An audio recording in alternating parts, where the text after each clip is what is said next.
Hello and welcome to my channel SK Helping Hands Tutorials. Friends class 12 तारीख 22/7 का homework है यह lost spring भाग 2।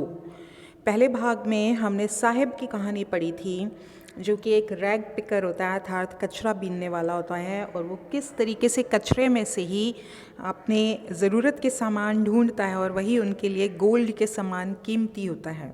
यह हमने पढ़ा था।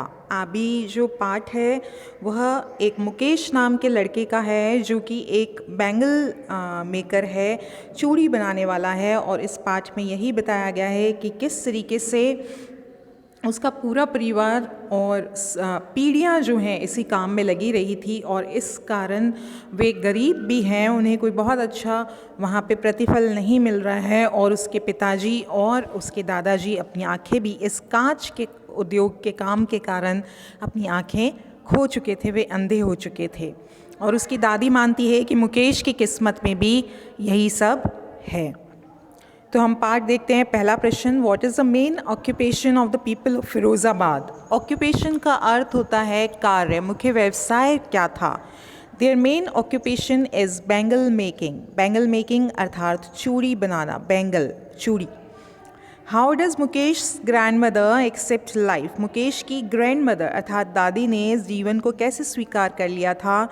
Mukesh grandmother accepts life and bangle making as their destiny. उन्होंने जीवन को और उस चूड़ी बनाने के काम को ही अपना कर्म और अपना भाग्य, डेस्टिनी मान लिया था। Why do welders of the glass pieces usually lose their eyesight? वो अपनी आईसाइट क्यों खो देते हैं जो ग्लास की फैक्ट्रीज इत्यादि में काम करते हैं। They lose their eyesight यानी दृष्टि, नज़र, आँखों से देखने की क्षमता खो देते हैं due to the glass dust. Dust यानी जो उसके कण, जब कांच के कण उनकी आंखों में चले जाते हैं उसके वेल्डिंग, उसकी पॉलिशिंग के दौरान में, तो वह अपनी आंखें खो देते हैं। They also spend a lot of time in the dark. और वो ये बहुत सारा वक्त अपना अंधेरे में ही बिताते हैं। वो फैक्ट्रीज़ एकदम अंधेरे से भरी हुई होती हैं, तेज़ भट्टियाँ जल रही होती हैं कांच को पिघालने के लिए।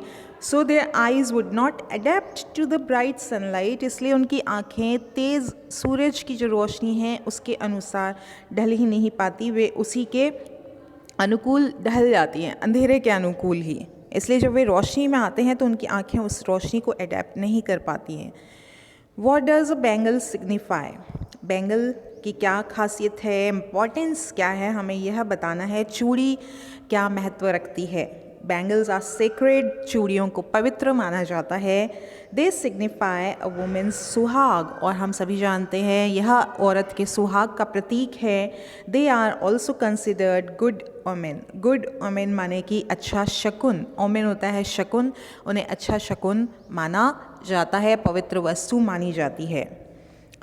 आखिरी प्रश्न देखते हैं। Why do the bangle makers not organise themselves into a cooperative.